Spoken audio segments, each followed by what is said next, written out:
നമസ്കാരം. റാഫ്റ്റോ ക്രിക്കറ്റിലേക്ക് എവർക്കും സ്വാഗതം. IPL point പട്ടികയിലെ പോരാട്ടം കനത്തിട്ടുണ്ടല്ലോ. അതായത് ടോപ്പ് 4 അത് ഉറപ്പിക്കുക എന്നുള്ളത് ഇത്തവണ അത്ര എളുപ്പമല്ല എന്നുള്ളതാണ് അവസ്ഥ.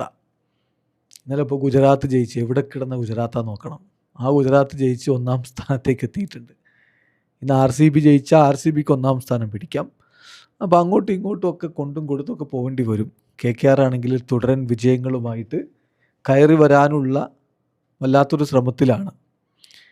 അവർക്ക് ഇന്ന് ജയിച്ചേ പറ്റൂ. അവർക്ക് എന്തെങ്കിലും പ്രതീക്ഷ നിലനിർത്തണമെങ്കിൽ. ചുരുക്കത്തിൽ നല്ലൊരു പോരാട്ടത്തിനാണ് ഇന്നത്തെ ദിവസം നമ്മൾ സാക്ഷിയാവാൻ പോകുന്നത്. റായ്പൂരിലാണ് മത്സരം. രാത്രി ഇന്ത്യൻ സമയം 7:30. രണ്ട് ടീമിൻ്റെയും ടീം ന്യൂസും പ്രോബിൾ 12 ഒക്കെ നമ്മൾ പരിശോധിക്കുന്ന സമയത്ത് നമുക്കറിയാലോ, പരിക്ക് പറ്റിയ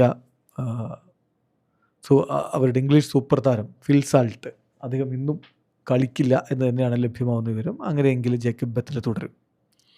പക്ഷെ ബൗളിങ്ങിൽ ചില കൺസേൺസ് ഉണ്ട്.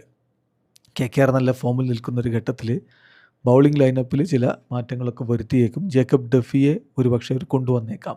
അങ്ങനെ കൊണ്ടുവരണമെങ്കിൽ ഒരു വിദേശ താരത്തെ ഒഴിവാക്കണം. അത് റൊമാരിയോ ഷെഫേർഡ് ആയിരിക്കില്ലേ. റൊമാരിയോ ഷെഫേർഡിൻ്റെ പ്രകടനം കഴിഞ്ഞ കളിയിലൊക്കെ മോശമായിരുന്നു. അദ്ദേഹം ഓൾറൗണ്ടറാണെന്നുള്ളൊരു വിഷയമുണ്ട്. പക്ഷേ അങ്ങനെ ഒരു മാറ്റത്തിനുള്ള സാധ്യതയുണ്ട്. പിന്നെ സുയാഷ് ശർമ്മയുടെ കാര്യത്തിൽ വെറും 3 വിക്കറ്റ് മാത്രമാണ് കഴിഞ്ഞ 7 കളികളിൽ നിന്ന് അദ്ദേഹം നേടിയിട്ടുള്ളത്. അപ്പോൾ അങ്ങനെ വരുമ്പോൾ എന്തായിരിക്കും അദ്ദേഹത്തിൻ്റെ കാര്യത്തിൽ എടുക്കാൻ പോകുന്ന തീരുമാനം എന്നുള്ളതും കണ്ടറിയണം. ഇനിയിപ്പോൾ സുയാഷിനെ മാറ്റിയാൽ ഒരു സ്പിന്നറെ ആരെ കളിപ്പിക്കും? ജസ്റ്റ് 1 സ്പിന്നറെ വെച്ച് ടീം മുന്നോട്ട് പോകുമോ? അങ്ങനെയെങ്കിൽ വെങ്കടേഷ് അയ്യരെ കൊണ്ടുവന്നുകൂടെ ബാറ്റിങ്ങിന് ശക്തി പകരാനും പറ്റും. അപ്പോൾ അത്തരത്തിലുള്ള ചില മാറ്റങ്ങൾ ഉണ്ടായേക്കാം എന്നുള്ള സാധ്യതയാണ് കാണുന്നത്.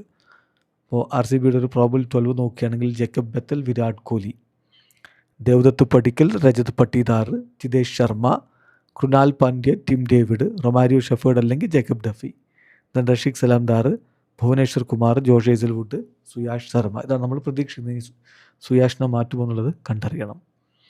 മറുഭാഗത്ത് ഇന്നലെ ഷെയ്ൻ വാട്സൺ മാധ്യമങ്ങൾ കണ്ടപ്പോൾ പറഞ്ഞത് വരുൺ ചക്രവർത്തി പൂർണ്ണമായും ഫിറ്റല്ലെന്നാണ്. ഇന്നത്തെ ദിവസത്തേക്ക് അദ്ദേഹത്തിൻ്റെ ഫിറ്റ്നസ് ഒന്ന് അസസ് ചെയ്തിട്ടാണ് കളിപ്പിക്കുകയുള്ളൂ. അപ്പോൾ അദ്ദേഹം ഫിറ്റല്ലെങ്കിൽ അവർക്ക് മാറ്റം വരുത്തേണ്ടി വരും. ഒരു ലൈക്ക് ഫോർ ലൈക്ക് സ്വാപ്പ് എന്ന രൂപത്തിൽ ലെഗ് സ്പിന്നർ പ്രശാന്ത് സോളങ്കിയെ വേണമെങ്കിൽ കളിപ്പിക്കാം. പക്ഷേ 2022 ശേഷം അദ്ദേഹം IPL മത്സരം ഒന്നും കളിച്ചിട്ടില്ല. അതുപോലെ തന്നെ പിന്നെ മറ്റൊരു സാധ്യത എന്ന് പറഞ്ഞാൽ സ്പിൻ ബൗളിംഗ് ഓൾറൗണ്ടർ ദാക്ഷ് കാംബ്രയാണ്. ഇതുവരെ T20 ക്രിക്കറ്റ് അദ്ദേഹം കളിച്ചിട്ടില്ല എന്നുള്ളതാണ് ശ്രദ്ധിക്കേണ്ട കാര്യം. പക്ഷേ അദ്ദേഹത്തിൻ്റെ ബൗളിംഗ് ഓൾമോസ്റ്റ് സിമിലർ ടു വരുണാണ്. പിന്നെ മനീഷ് പാണ്ഡെയുടെ കാര്യത്തിൽ അദ്ദേഹം IPL കളിക്കാൻ മടങ്ങി വന്നതിന് ശേഷം 2 ഗെയിമുകൾ അദ്ദേഹം കളിച്ചിട്ട് ബാറ്റ് ചെയ്തിട്ടില്ല. പക്ഷേ അദ്ദേഹത്തിൻ്റെ പൊസിഷൻ കീപ്പ് ചെയ്യുന്നതിനെ പ്രതീക്ഷിക്കാം. മദീഷ പതിരാന ഫിറ്റാണ്. അപ്പോൾ അദ്ദേഹം ഇന്ന് സ്ക്വാഡിൽ ഉണ്ടായേക്കാം. അത് ഒരു ഉറപ്പില്ല. അത് എങ്ങനെ ഉപയോഗപ്പെടുത്തും എന്നതിനനുസരിച്ചായിരിക്കും അദ്ദേഹത്തെ കളിപ്പിക്കണോ വേണ്ടയോ എന്നുള്ളത് അവരുടെ ടീമിൻ്റെ തിങ്ക് ടാങ്ക് തീരുമാനിക്കുക.